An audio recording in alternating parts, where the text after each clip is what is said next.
കോഴിക്കോട് ഉണ്ണിക്കുളം വീര്യമ്പുറത്ത് പുലി ഇറങ്ങിയതായി നാട്ടുകാർ. വനംവകുപ്പ് ഉദ്യോഗസ്ഥർ സ്ഥലത്ത് വന്ന് പരിശോധന നടത്തി. പ്രാഥമിക പരിശോധനയിൽ പുലിയെ കണ്ടെത്താൻ കഴിഞ്ഞില്ല. കൂടുതൽ പരിശോധന നടത്തുമെന്ന് ഉദ്യോഗസ്ഥർ അറിയിച്ചു. വിവരങ്ങളുമായി സമീർ സി മുഹമ്മദ് ചേരുന്നു നമുക്കൊപ്പം.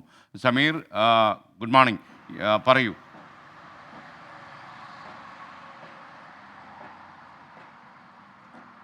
Good morning SKN. ഇന്നലെ രാത്രിയോട് കൂടിയാണ് ഇത്തരം ഒരു സംഭവം ഉണ്ടാകുന്നത്. പുലർച്ചയോട് കൂടെ ഉണ്ടായ ഒരു പുലിയുടെ സാന്നിധ്യം ഉണ്ട് എന്നുള്ളതാണ് നാട്ടുകാർ പറയുന്നത്. പുലിയെ കണ്ടു എന്ന് നാട്ടുകാർ പറയുന്നു. അതിൻ്റെ വലിയൊരു ആശങ്കയിലാണ് ഈ പ്രദേശവാസികളെല്ലാം തന്നെ ഉള്ളത്. ബാലുശ്ശേരി മേഖലയിലാണ് ഇപ്പോൾ പുലി ഇറങ്ങിയതായി നാട്ടുകാർ പറയുന്നത്. ഇതനുസരിച്ചാണ് വനംവകുപ്പ് ഉദ്യോഗസ്ഥർ അവിടെ എത്തുകയും പരിശോധന നടത്തുകയും ചെയ്തത്. രാത്രി സമയത്തായതിനാൽ തന്നെ വിശദമായിട്ടുള്ളൊരു പരിശോധന സാധ്യമായിട്ടില്ല. പ്രാഥമികമായിട്ടുള്ള പരിശോധനയിൽ പുലിയുടേതാണ് എന്ന് സ്ഥിരീകരിക്കുന്ന തരത്തിലുള്ള തെളിവുകളൊന്നും വനംവകുപ്പ് ഉദ്യോഗസ്ഥർക്ക് ലഭ്യമായിട്ടില്ല. താമരശ്ശേരി റാപ്പിഡ് സംഘമാണ് ഇവിടെ എത്തിക്കൊണ്ട് പരിശോധന നടത്തിയത്.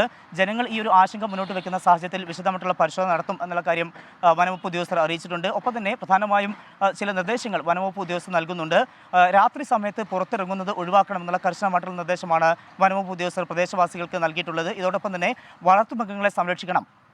പലയിടങ്ങളിലും തൊഴുത്ത് ഉൾപ്പെടെയുള്ള കാര്യമായിട്ടുള്ള ഒരു സംരക്ഷണം ഉണ്ടാകുന്നില്ല. അവിടങ്ങളിലേക്കാണ് പലപ്പോഴും ഇത്തരത്തിലുള്ള വന്യമൃഗങ്ങൾ എത്തുന്നത്. അത്തരം സാഹചര്യങ്ങൾ ഒഴിവാക്കാൻ ആവശ്യമായിട്ടുള്ള ക്രമീകരണങ്ങൾ നടത്തണമെന്നുള്ള കർശനമായിട്ടുള്ള നിർദ്ദേശവും ഇവിടുത്തെ പ്രദേശവാസികൾക്ക് വനംവകുപ്പ് ഉദ്യോഗസ്ഥർ നൽകിയിട്ടുണ്ട്. ഏതായാലും വലിയൊരു ആശങ്കയോട് കൂടിയാണ് ഈ പ്രദേശവാസികൾ മുന്നോട്ട് പോകുന്നത്. കഴിഞ്ഞ ദിവസം താമരശ്ശേരിയിൽ ചുരത്തോട് ചേർന്നുള്ള ഭാഗങ്ങളിൽ പുലിയുടെ സാന്നിധ്യം ഉണ്ടായിരുന്നു. അതിൻ്റെ ദൃശ്യങ്ങൾ ഉൾപ്പെടെ പുറത്തു വരികയും ചെയ്തിരുന്നു. അതിൻ്റെ താഴ്ഭാഗത്തായിക്കൊണ്ട് ബാലുശ്ശേരി മേഖലയിലാണ് ഇപ്പോൾ ഈ പുലിയുടെ സാന്നിധ്യമുണ്ട് എന്ന് നാട്ടുകാർ സംശയിക്കുന്നത്. ഒപ്പം തന്നെ വയനാട്ടിൽ കടുവ കർഷകനെ കൊന്ന ഒരു പശ്ചാത്തലം കൂടി നിലനിൽക്കുന്നു. അതിൻ്റെയൊക്കെ പശ്ചാത്തലത്തിൽ വലിയൊരു ആശങ്കയിലാണ് പ്രദേശവാസികളുള്ളത്.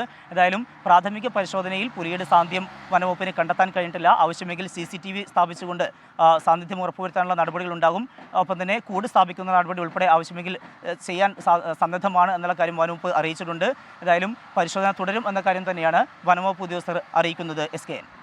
ഓക്കെ, സമീർ സി മുഹമ്മദാണ് വിവരങ്ങൾ നൽകിയത്.